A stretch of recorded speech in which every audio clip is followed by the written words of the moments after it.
In the name of the Father, and of the Son, and of the Holy Ghost. Amen. We beseech thee, Almighty God, mercifully to look upon thy people, that by thy great goodness they may be governed and preserved evermore, both in body and soul. Through Jesus Christ, thy Son, our Lord, who liveth and reigneth with thee in unity of the Holy Ghost, ever one God, world without end. Amen. The Father, and the Son, and the Holy Ghost. Amen.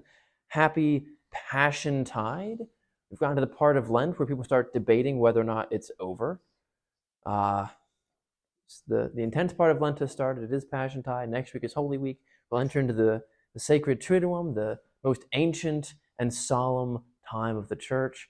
And at the Easter Vigil, we will welcome in more people into this beautiful covenantal family that we have in the Church. So do take full advantage of the next week and a half. So, sadly, though, with this joyous occasion coming up, we have the last talk, and I know how much you love hearing me prattle on for hours on end, and so I'm sorry that you have to stop. Well, thank you very much.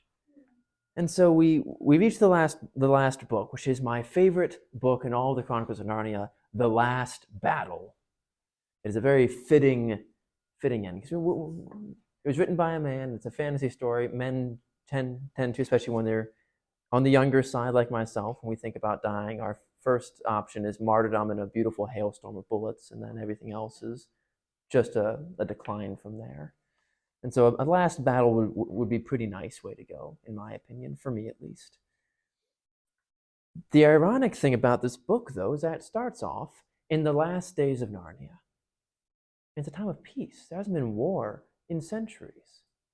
There's a shaky allyship between the Calormen, the Tisroc, and Narnia, and it's just a beautiful time of prosperity. So much so that the king, Tirian, decides to go on holiday with his best friend Jewel the Unicorn. It's a beautiful time, and these two are a beautiful symbol of friendship. But while they're there, they're talking about all the beautiful things happening. It's all, the sun is shining, the temperature is just perfect, and there's even talk of Aslan being in Narnia again. So everything good is happening. And then, I don't know why it works this way, but if something bad happens, it can't be one thing, and then a little bit later something else happens. It's several things at once all have to happen. So it's just an awful everything. Well, first, a centaur shows up and says, "My king, I'm very, very afraid. We hear that Aslan is here, and yet the stars do not say that he is here.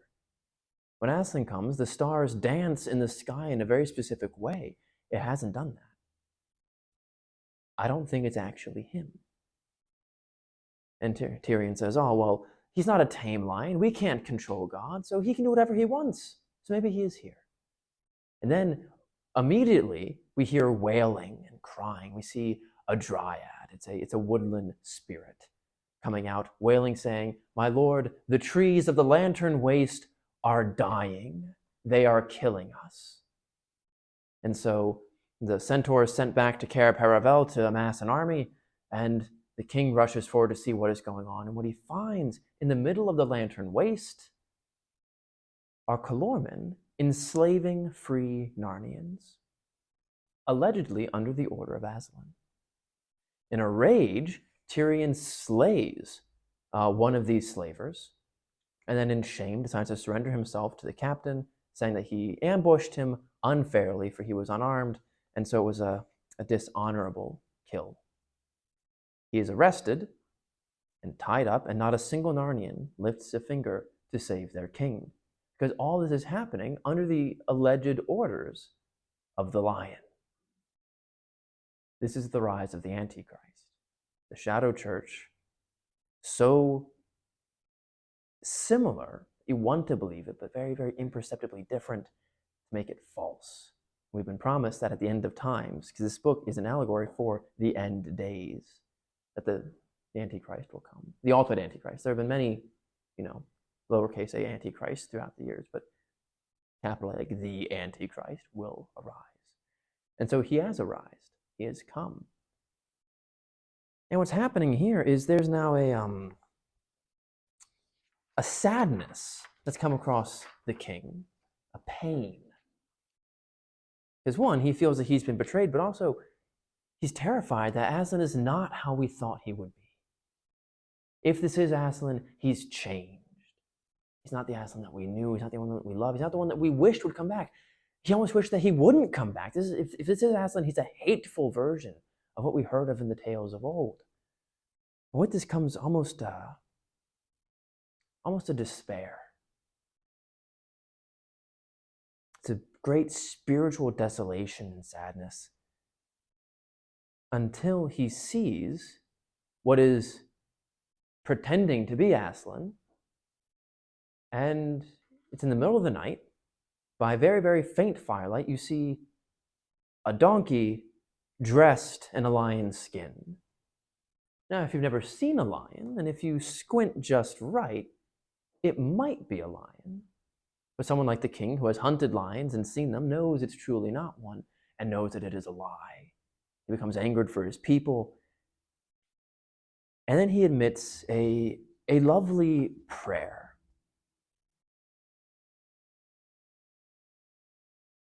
Aslan, Aslan, Aslan, come and help us now. But in the darkness and the cold and the quietness, they went on just the same. Let me be killed. I ask nothing for myself, but come and save all of Narnia. And there was still no change in the night or the woods, but there began to be a kind of change inside of Tirian. Without knowing why, he began to feel a faint hope. He felt somehow stronger. "Oh, Aslan," he whispered, "if you will not come yourself, at least send me the helpers from beyond the world, or let me call them. Let my voice carry beyond the world.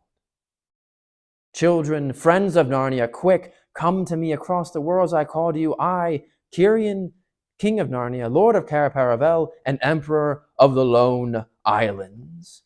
Now, after this last prayer, he's admitted and plunged into this dream, this vision, where he sees a great table spread across who refer to themselves as the Friends of Narnia. And we see here Diggory and Polly, now in their 70s, not past the prime of life, but not as young as Eustace and Jill.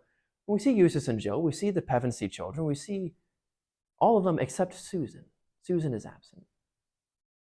But they're there, reminiscing about all their different tales in Narnia. And they see Tirian. They can't hear him, but they see him. So Tirian then awakes from his dream, thinking, what a strange trick of the mind that was. And then immediately, Eustace and Jill appear before him in a flash of light. And they tell him, no, it's been over a month since that vision. And they immediately set into action trying to find the rings from the magician's nephew to come into Narnia, when at the last moment on a train, they heard a great crash, and it was actually Aslan sending them into Narnia. So now they are here to help, and they free the king, and then they go and they free Jewel the unicorn. And when they do this, they also find the false Aslan. They find Puzzle the donkey. Puzzle, as his name suggests, is not very smart. He is easily suggestible, very gullible, and uses it as an excuse in all things. No matter what happens, he says, "Oh, well, I'm not that clever, so of course I fell for this. Oh, you can't blame me. I'm very sorry. I'm sure I am. But you see, I'm not that smart, so you can't truly fault me for what happened."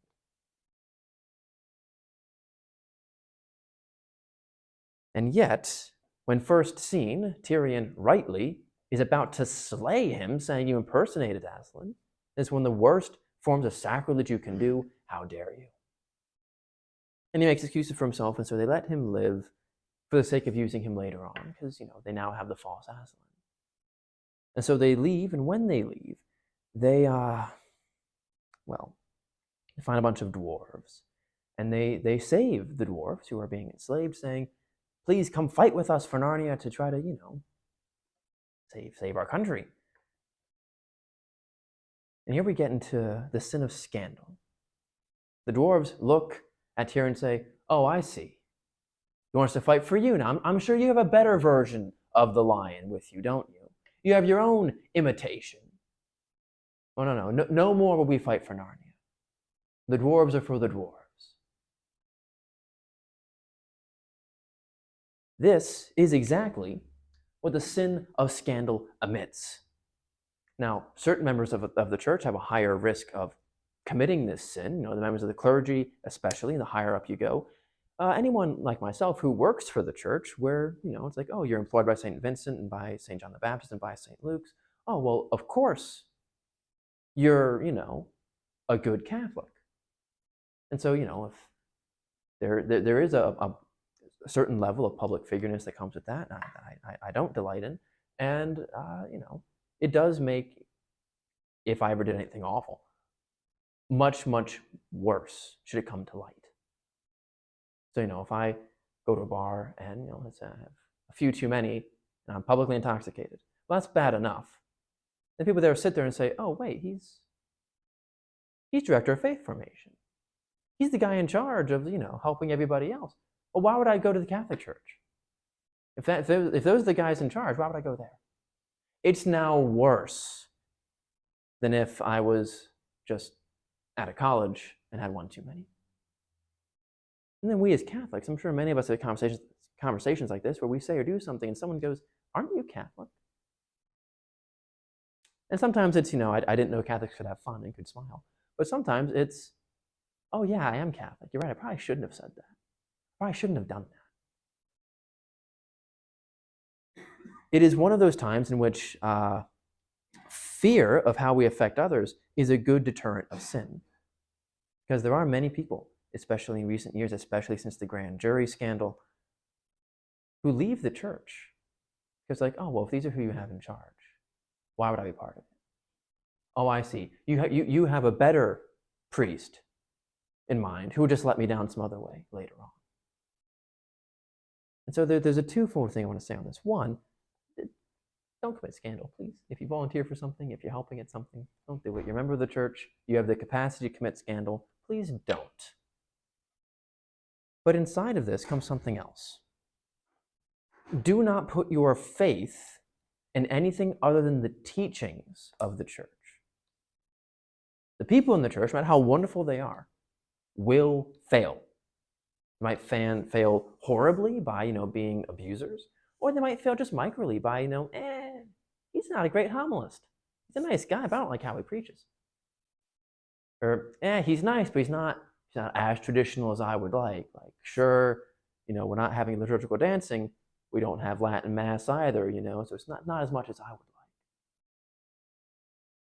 And yet we fail to say, no. My hope is not in the clergy. My hope is in the teachings of the church and the teachings of Jesus Christ and the man Jesus Christ.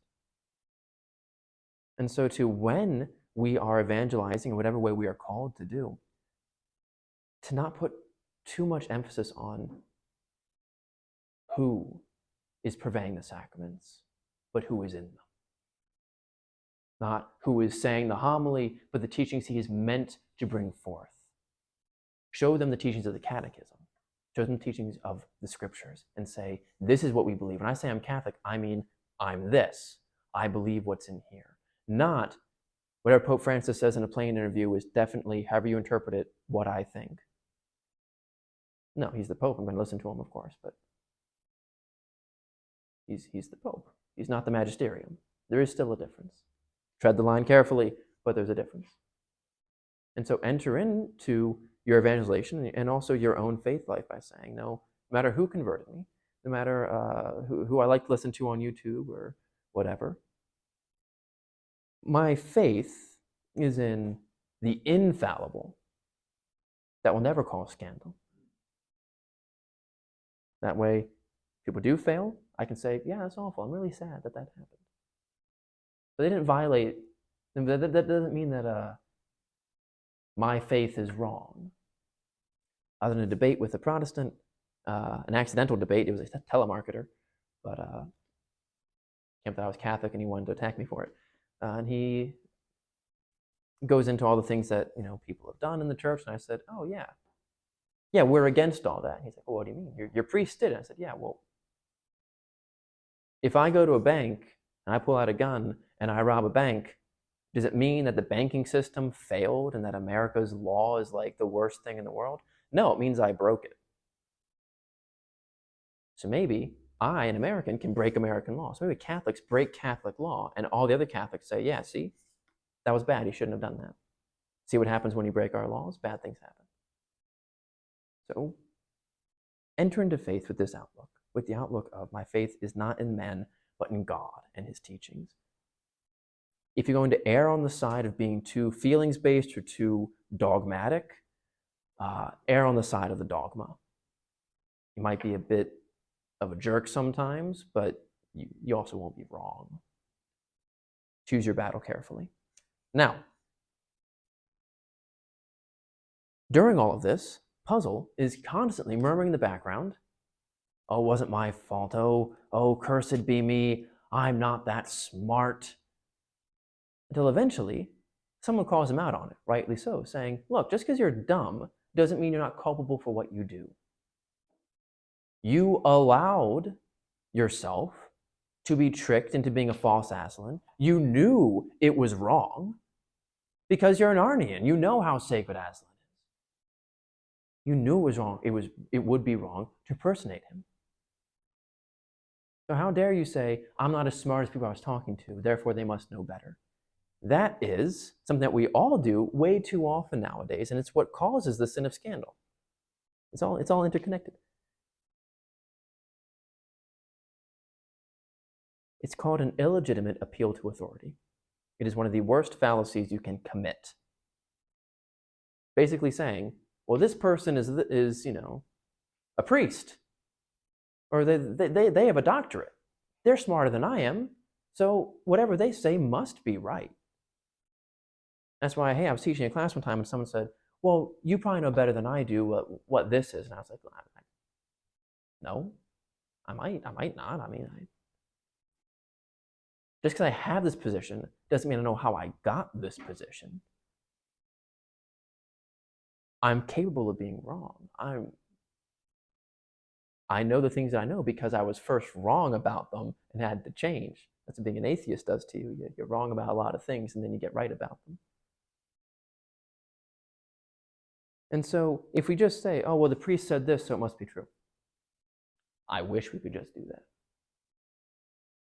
But as the laity, we are called to keep the priest accountable. So if the priest or the deacon or the faith formator says something in a talk or in a video, and you're like, I don't think that's true. I don't think that's correct. Actually, I disagree with that. Tell us. Come to us. Go to the priest after Mass and say, hey, I disagree with you. Can we talk? Shoot me an email if it's a video, if it's in a talk to me afterwards and say, hey, I disagree with you. Let's talk about that. I am delighted when I am wrong because it means I can be correct afterwards. And most people are the same way. But otherwise, people will just be like, oh, well, I guess this is what the priest says. Everyone's nodding. This is what the Catholics believe. This is what the priest believes. I guess this is correct. That's where you get a bunch of people saying, oh, well, I went to Catholic school, so I know what the Catholics teach. And you're like, well, you just said things that are like some of the most heretical statements I've heard in my life. So no, it's actually not what we believe. And we, back in the 1200s, condemned that heresy as Albigensianism, and back before that, in the 300s, condemned that at this council. So maybe you just didn't investigate the teachings, you just listened to priests. So do not allow the priests or yourselves to fall into an illegitimate appeal to authority by saying, you have this fancy degree, or you have a collar, or you dress well and use big words, so I'll listen to you and just assume that you're correct. Please don't. That's how the church falls into darker times. And I'd like to avoid us doing that, at least until after I die. Now, I'm going to skip over the majority of what's in this because it's a lot of dialogue, and it's good dialogue. I encourage you to read the book. I'm going to skip over to a few different highlights, mostly focusing on the end of this book. That's when I call it really big, cool things happen, at least the things that I like the most.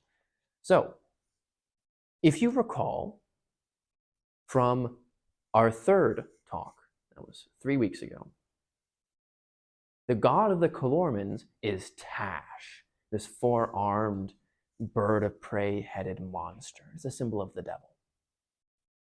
During the spouts of heresy about Aslan, about God, the Calormans say, no. The reason that we're allies now, like actually allies, is because Aslan and Tash they're the same guy.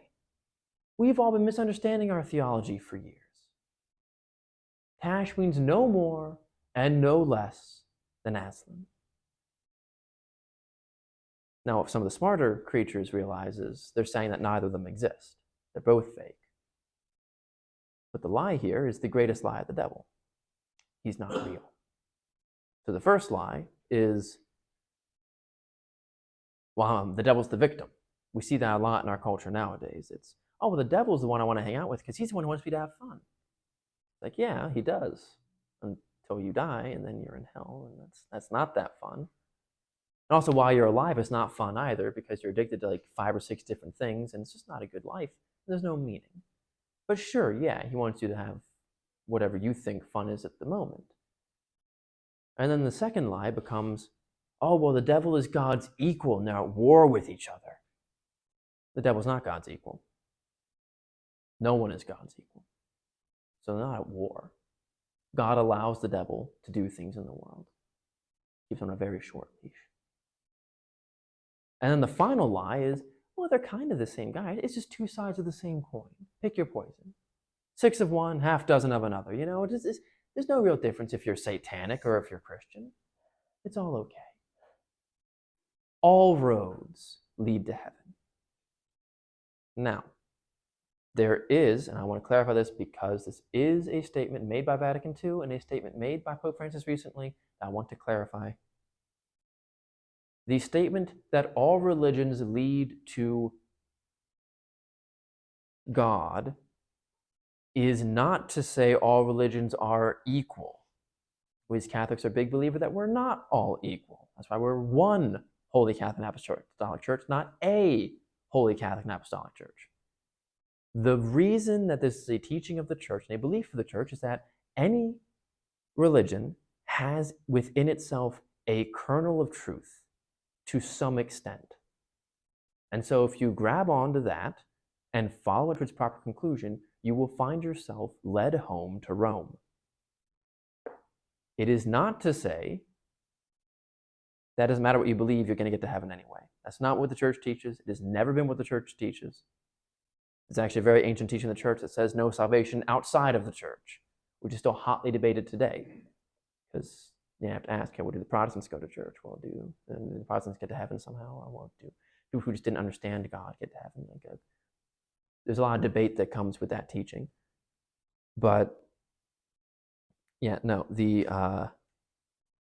very, very staunch Muslim who wants nothing more than to sack the Holy Land and kill a bunch of Christians is probably not on par with Father Mike Schmitz when it comes to his closeness with God. I think it's a fair judgment to make. But if that Muslim who likes killing Christians grabs onto the 1 or 2 true things in his belief, such as that Jesus is a prophet who should be listened to, and follows it to its proper conclusion, he will reach Catholicism. That is what that teaching means. It does not mean what people usually interpret it as. Just want to clarify that because there's been a lot of debate about that recently, because Pope Francis recently reaffirmed that teaching. There's a lot of people freaking out about it, like they always do. So, this is the lie that they give about Aslan. They say, well, Aslan and Tash, they're just the same. We're all one big, happy, spiritual but not religious family. And so they call on Tash, and they call on Aslan. But here's the thing with demons. In case you didn't know this, they are real, and they don't like us. If we ask them for things, they will listen, and they will come. Do not vainly call on God. Equally so, do not vainly call on the devil. He will more than happy to listen and arrive. Which is why doing Ouija boards is a really, really bad idea. If any of your grandchildren are like, I'm feeling special, we're going to do Ouija boards because we're so edgy, don't let them. Steal it from them, burn it. call a priest. Don't do it. I have too many friends who did that.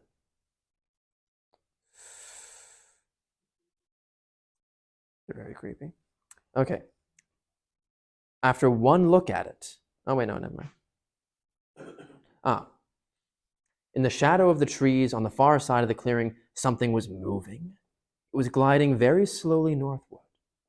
At first glance, you might have mistaken it for smoke, for it was gray and you could see things through it. But the deathly smell was not the smell of smoke. Also, this thing kept its shape instead of billowing and curling as smoke would have done. It was roughly the shape of a man, but it had the head of a bird. Some bird of prey with a cruel, curved beak. It had 4 arms which it held high above its head, stretching them out northward, as if it wanted to snatch all Narnia in its grip. And its fingers, all 20 of them, were curved like its beak, and had long, pointed, bird-like claws instead of nails. It floated on the grass instead of walking, and the grass seemed to wither beneath it.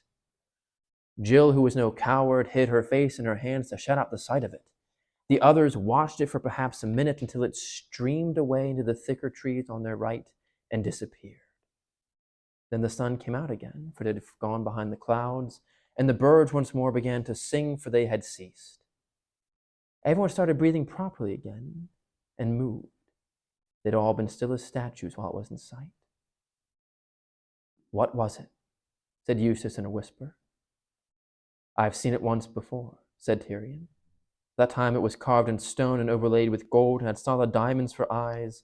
It was when I was no older than thou, and had gone as a guest to the Tisrock's court in Tash Barn. He took me into the great temple of Tash. There I saw it, carved above the altar." So that thing was Tash.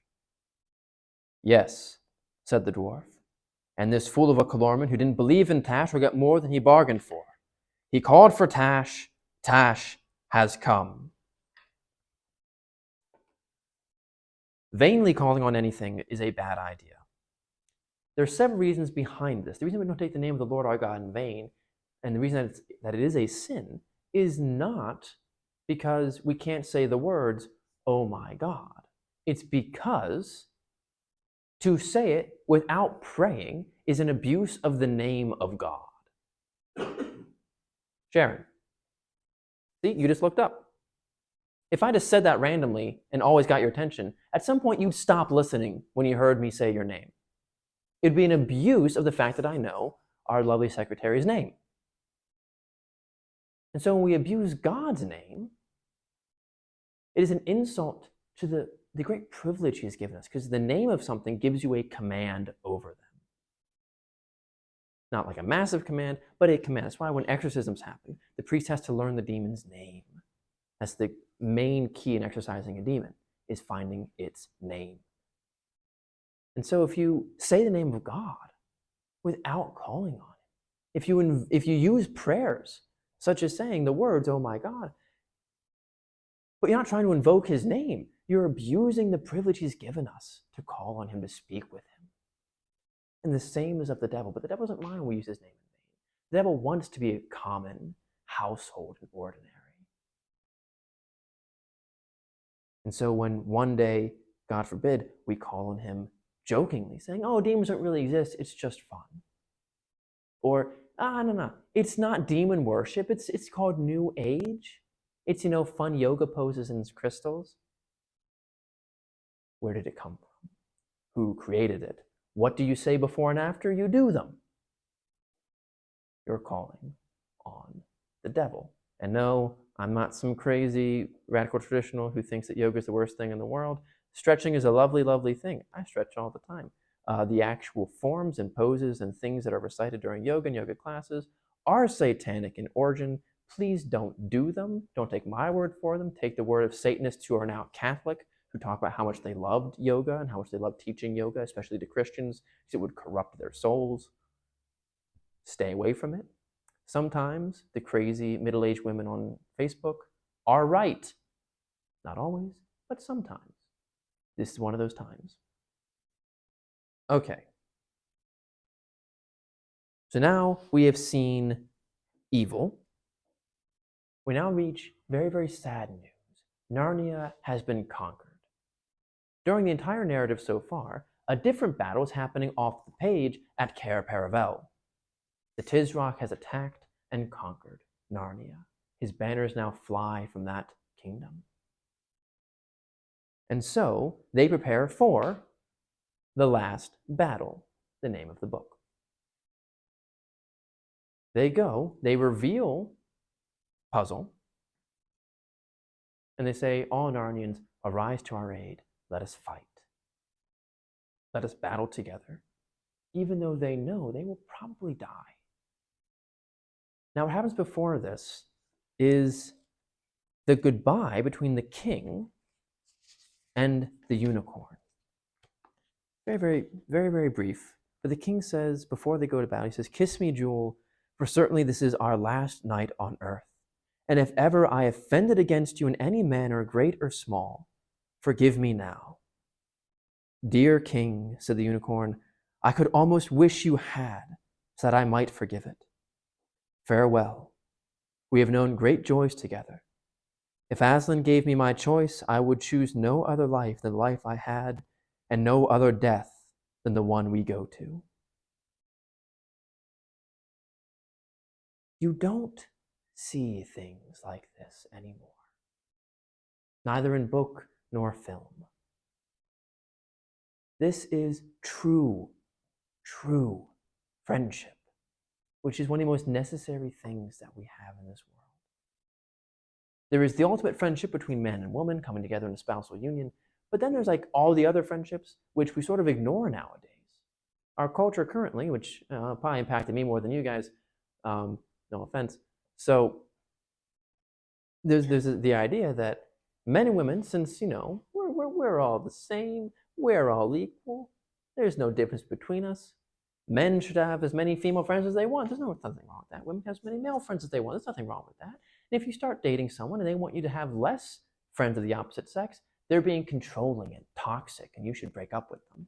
I know this because this happened to me firsthand. A girl who I dated in high school broke up with me because, like, hey, you hang out with a lot of guys a lot more often than I'm okay with. I think you probably shouldn't do that because, you know, we're going steady. We're exclusive. But we no longer went steady after that conversation. So we say, oh, well, there's no real difference. We're all fine. There's actually a big thing nowadays that's really messed up, which is instead of men having a best man and women having a maid of honor, there's now the woman has a best man. All the bridesmaids, and there's one dude is like the best man for her. And then the man having a bunch of male groomsmen, but then the best man is the maid of honor. It's like his close female friend. You're looking confused because it's really messed up. And it's just really disturbing, and it shouldn't happen. It's a complete inversion of the friendship of marriage, which is an exclusive friendship. But when this happens, we now see any other friendship that's ever existed is now considered romantic. There are people who say, oh, look at Lord of the Rings. See how close Frodo and Sam were? They were lovers. And you're like, stop it. Like, did you miss the end when he, like, wants nothing more than to go back to the Shire to find Rosie and marry her? I'm pretty sure he wasn't thinking about dudes that entire time. He was thinking about her. But no, they were really good friends. That means they liked each other. Yeah. It means they loved each other. Yes. Different kind of love. Very radically different type of love that is lost in our current world, our modern world. And it's so sad. Because it is needed. I got a text from a friend of mine earlier today. He's going through some trouble with just some discernment and vocational things. And he called me. We talked for a little bit. And I'm like, yeah, any way I can help, let me know. He said, being able to talk to you, that's all I need. That's what I need. Like, at any time. Not because I'm good at giving advice, and not because I'm a good listener. I talk too much for that. But because he and I have been friends for a very, very long time. He's actually my best man at my wedding. We've been friends for a very long time. We've both been through a lot together. There is an immense love that I bear for him and that he for me through all that we've gone through. If you ever say anything like that in this current age, they're like, oh, whoa. Why are you saying that for a dude? I thought you liked women. And I'm like, I do. Very, very much. There's a very, very different love I bear for my best friend than the one I bear for my fiance. We need to hold on to and bring back this true fraternal love between men and sisterly love between women. I mean, women never really lost it because, they're women. For some reason, it's mainly been men talked about it. Women have been attacked by the erasure culture because, men aren't really affected by the trans thing as much because not many women succeed in male sports. A lot of men succeed in women's sports because we're built differently, and men are a bit more enduringly. So women are being erased through that. Men are being erased by being told you have to be more feminine, get in touch with your feminine side. And they can't really have close male friendships. That's weird. And so suddenly we just become like women. And so the point of what's happening in the culture now is an erasure of both sexes to become some androgynous society, the society of Tash. Well, it's not a man, it's not really a burb, it's not really either. It's sort of just some sort of cloud-like thing moving and killing wherever it goes. Things die and wish to be silent around it. That's where our culture is trying to push us. Don't let it. So we go into battle. Now, right before the battle started, they were saying, hey, if you want to go see Aslan, he's still here. Just go into this barn that we have, and you can see him. You might not come out. Seeing him might terrify you to death. The reason is, inside the stable, inside the barn, they had a man with a sword waiting, so anyone who walked in, he would kill. So they could perpetuate the lie without having to deal with people who knew the truth. And yet the Calormen themselves are very, very scared to go in, except one. One report saying, well, I want to go in. And they said, oh, why do you want to? He said, oh, well, if Aslan and Tash are the same, well, then I've loved Tash my whole life. Can I go see him, please? This is the virtuous Muslim, the virtuous Calormen. He is what is meant when we say all religions lead the truth. He pulled on the thread and said, well, if this is true, this is the conclusion, so let me investigate it. And he did. More on him later. But during the battle, now there's several chapters of the battle. Again, I'm fast forwarding through this. But during the battle, the captain of the Calormen is seized by Tyrion, and he says, face your fears yourself, you coward. And he throws him into the barn and himself with it. He did this out of immense sadness because during the battle, Eustace and Jill had both been captured and thrown into the barn and died. This, unlike Eustace's last death falling off the cliff, he actually did die, as did Jill. And when thrown into the barn, the Calormen captain and Tyrion also die. There's a lot of death in the last battle. That's not necessarily a bad thing. But when they are thrown into, this is one of the best parts of the entire book, when they're thrown into the stable, for a moment or two, Tyrion did not know where he was or even who he was. Then he steadied himself, blinked, and looked around. It was not dark inside the stable as he had expected. He was in a strong light. That was why it was blinding. He turned to look at Rishta Tarkhan, the captain, but he was not looking at him. Rishta gave a great wail and pointed. Then he put his hands before his face and fell flat, face downward on the ground. Tyrion looked in the direction where the Tarkhan had pointed, and then he understood. A terrible figure was coming towards them. It was far smaller than the shape they had seen from the tower, though still much bigger than a man, and it was the same. It was a vulture's head and 4 arms, its beak open, its eyes blazed. A croaking voice came from its beak. Thou hast called me into Narnia, Rishta Tarkhan. Here I am. What hast thou to say? But the Tarkhan neither lifted his face from the ground nor said a word. He was shaking like a man with a bad hiccup. He was brave enough in battle, but half his courage had left him earlier that night when he first began to suspect that there might be a real Tash. The rest of it had left him now. With a sudden jerk, like a hen swooping to pick up a worm, Tash pounced on the miserable Wishta and tucked him under the upper of his two right arms. Then Tash turned his head sideways to fix Tyrion with his terrible eyes, for of course, having a bird's head, he couldn't look at you straight. But immediately, from behind Tash, strong and calm as a summer sea, a voice said, "Begone, monster, and take your lawful prey to your own place, in the name of Aslan and Aslan's great father, the Emperor over the sea." And the hideous creature vanished, with Tarkhan still under his arm. Before Tyrion now lie 7 kings and queens, the friends of Narnia. Now you might ask, if they're all here, in beautiful gowns, by the way, and they are in like beautiful ornate royalry, and it's just the things that just make me envious. It would make a Victorian king envious what these people are wearing. In a beautiful, beautiful meadow, he's looking around. He's very, very confused, and he says, "Where are we? Who are you, O great ones?" And the youngest of them says, "Oh, dear king, don't you recognize me?" He sees and he says, "Oh my gosh, Jill and Eustace, and I don't know who the rest of you are, but I know you two. Where are we? I feel so awful being in front of you with the muck and filth of battle on me." They say, "Dear king, don't you realize you are not?"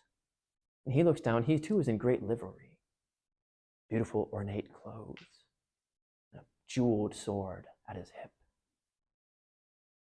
He is confused. And the greatest of the kings, High King Peter the Magnificent, says, "Welcome to Aslan's country." The great bang heard earlier in the story that sent Eustace and Jill into Narnia was not simply the bang of magic, it was a railway accident. Everyone else perished, including the other friends of Narnia, except Susan, who wasn't there. More on that in a second. But here we see the lack of fear servants of God have before the power of the enemy. We have the devil himself in all of his magnitude, all of his power, all of his fierce, horrid grandeur.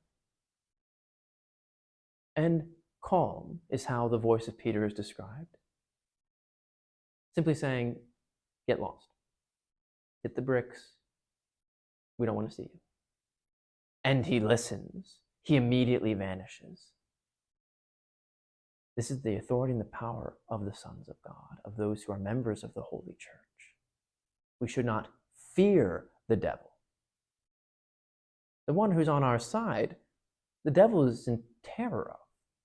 It's the epitome of 2 little kids arguing, and one of them says, oh yeah, well, wait till my dad hears about this. Yeah, I think the bully, like the younger little kid. But the bully runs when the dad shows up. Because the bully, even though he's a lot stronger than like the little guy on his own, can't fight the kid's dad. We call God Father for a reason. I don't like putting it in too human terms because I like being fancy.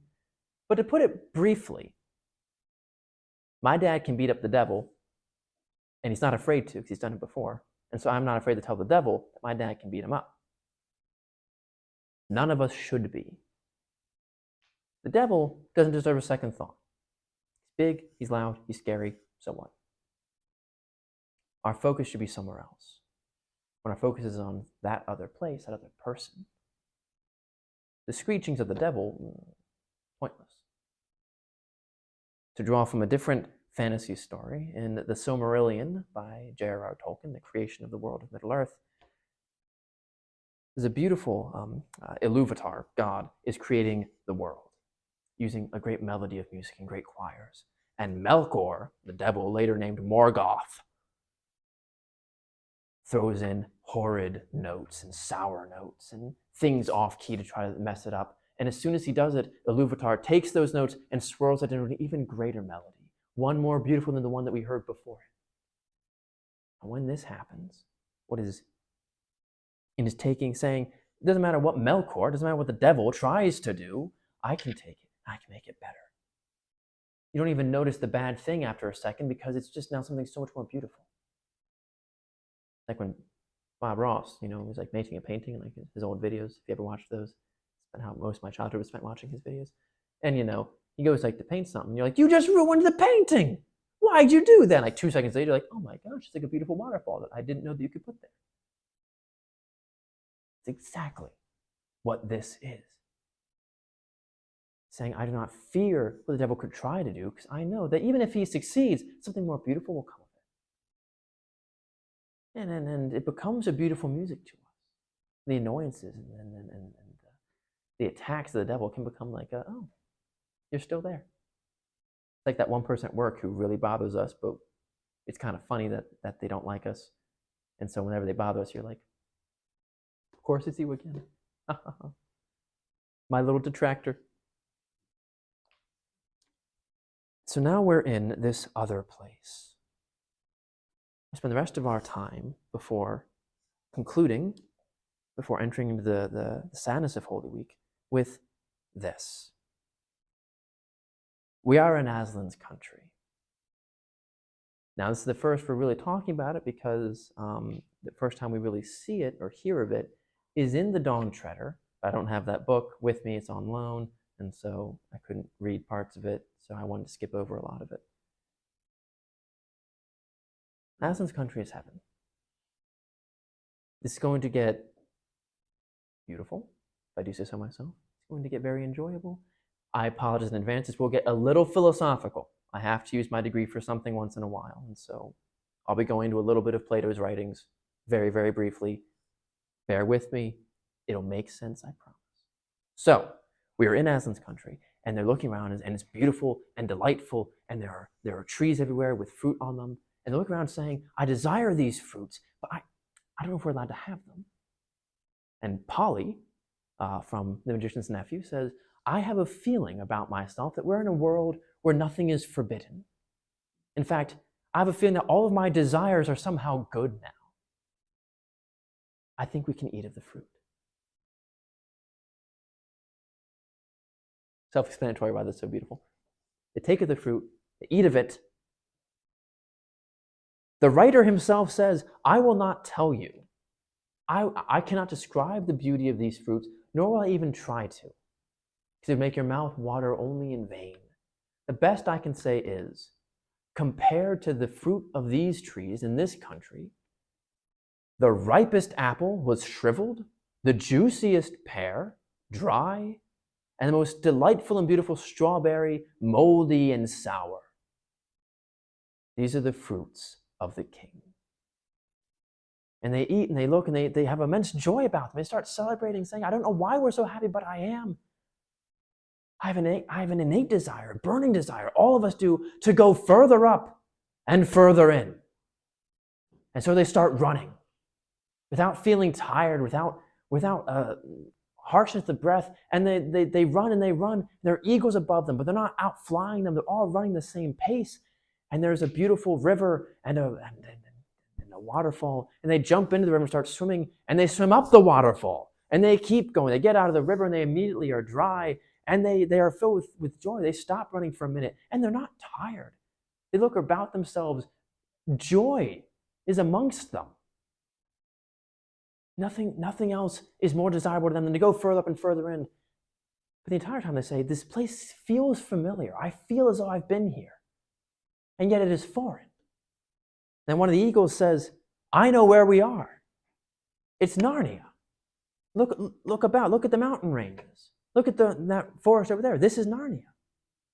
And they all look around and say, this is Narnia. But it's not. And here's where we get to Plato.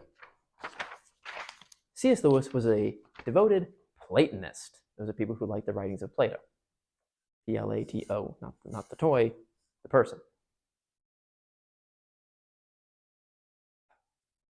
Plato believed in something called the forms. The Platonic forms are the idea that properly there is a culmination of perfection, but unlike the Christian view, that culmination isn't God, it's the forms, and there's a culmination of perfection for each individual thing. So reason that you can look at, an ornate throne and one of these folding chairs and go, oh yeah, that's a chair. Because they both participate in the form of chair, the perfection of chair. I hope this makes sense. And so there's a form of chairness, there's treeness, there's humanness, there's table-ness, there's all the nesses.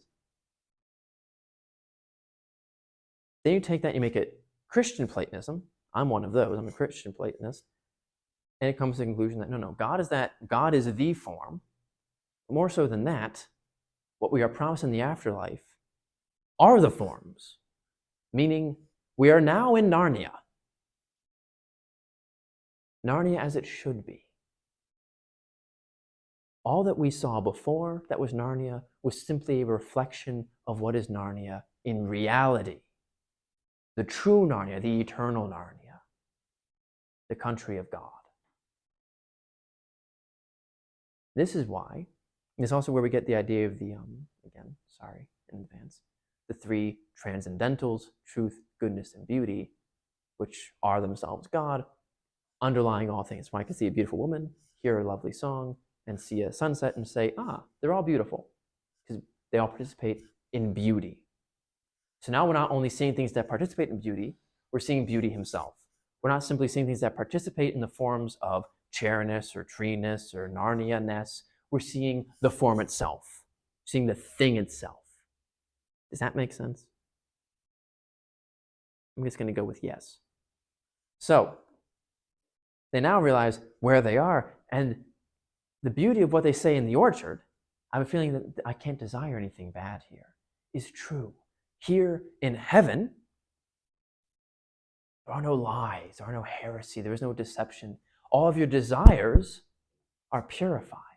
The writer Dante, again, read Dante, goes into this immensely. All you desire in heaven, all of your thoughts in heaven, all that you are in heaven is perfect, it's good. So in the country of Aslan, you can't desire anything bad. Of course you can have the fruit of the tree if you desire, because that desire is good. And you're supposed to act on these desires now because there's no more discernment of desire. It's all good. How we're supposed to be. It's what God promises us. And so as we go forward into this, they have no desire, again, no desire other than to go further up and further in, to delight in this that they've been given. Think of it, again, in spousal terms. You meet someone, they seem really great, and especially for that first honeymoon portion of your relationship, all that's on your mind is, I want to get to know you better. I desire to know you better. That's why the longer you're together, it's beautiful, when couples can sort of read each other's minds randomly, because they just know each other so well. And yet, they still want to know more about each other. There's no end to that. We, as the church, are the bride of Christ. Our relationship with God is meant to be, in some aspects, spousal. He already knows all about us. We just got to return the favor. We should. And there's probably been times in our lives, different faith moments, when we've hit a moment like this where I said, no, I just want to know more.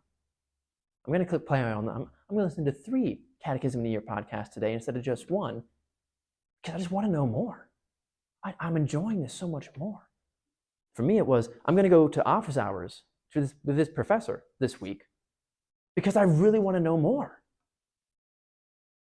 There's a hunger, and it's a good hunger.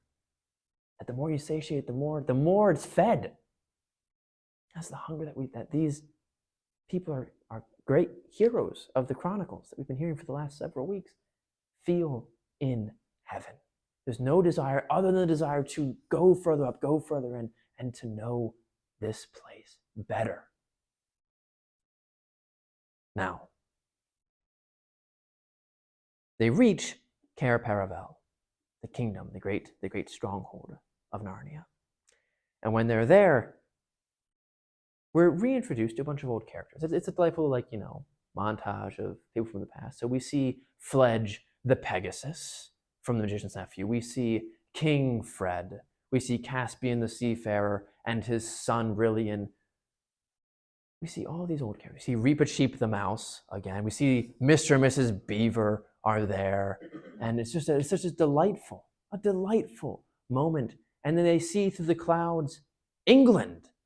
Because of course God's not only God of Narnia, he's God of everything. And so there's not only a perfected Narnia, but a perfected England, which is, I'm Irish, so in my view, that's a tall order, but I believe God can do it. There's a perfected Ireland, perfected America. You can just go there. It's a world. All the worlds come together in perfection. This harmonious time.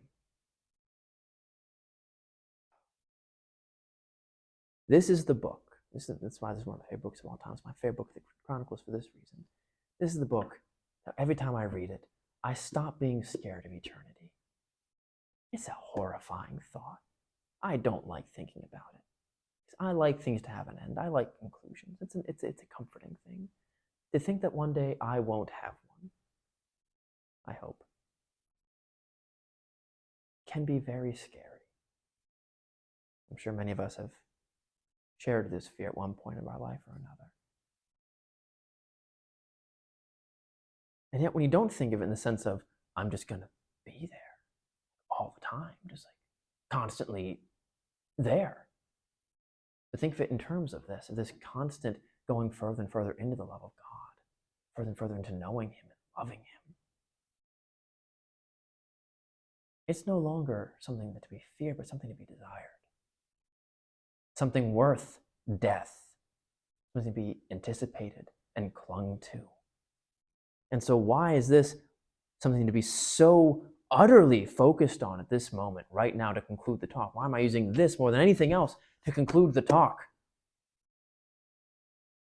Because this is what we are promised a week from Sunday.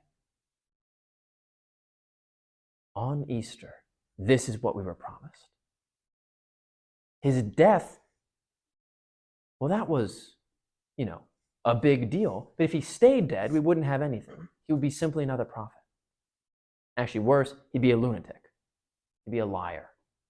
He wouldn't be another prophet. But he didn't stay dead. And so we see here the death of Narnia. The church has shrunk and has come back and will continue to go through that fluctuation of getting really, really small and getting really, really big until the end of ages. Because the church has died time and time again and has come back because our God is a God who knows His way out of the grave. He proved that on Easter. And so when we enter into this season, we shouldn't enter into it the way that some of us are very easily tempted to. We like candy, there's some candy. We like, the Mass is a little bit prettier. We can say the Gloria again. We can say the A word again. We can sort of, go into the liturgical feast with like some comfort. But it was Easter day. Okay, back to normal. Easter lasts 8 days. Celebrate all 8 days proper, because each day is a solemnity, which means from Easter Day until Divine Mercy Sunday, you are forbidden to fast and required to celebrate according to the laws of the church. So by order of Rome, you have to have fun. But after that, we have a whole several weeks of Easter, of joy, of happiness, before we go back to ordinary time, before we get to Trinity Sunday and enter into Trinity Tide, depending on where you're from and what you're part of. Enter into this. We are the Easter people. We're Catholic. We're solemn. We're serious. We like that we're like this. But it's because we know what we've been given. The minute you stay solemn and serious during the times of rejoicing are the times that you've lost what you've been given. A lot of times that we've lost what we're supposed to be doing. We should enter into Easter with the joy and delight of the anticipation of our own death, where we will spend forever with our risen Lord, the apostles, with Mary, with all the saints who we love, and please God, with some writers who we like here and there a little bit. And so, renew devotions, renew faith during this time. We've fallen off of your Lenten promises like some of us have. Rekindle them. Finish strong. I've not prayed the Liturgy of the Hours as much as I plan to over Lent. Get back onto it. I'm just, whipping myself, getting back onto it. Finish strong. Pray the Rosary as much as you can, so that when we die, We will hear, first and foremost, the lovely words, "I've heard my mother speak about you." And secondly, we will, as a church, desire nothing more in that great green country than to go further up and go further in. Have a blessed Triduum. I will see you at Easter. Cheers.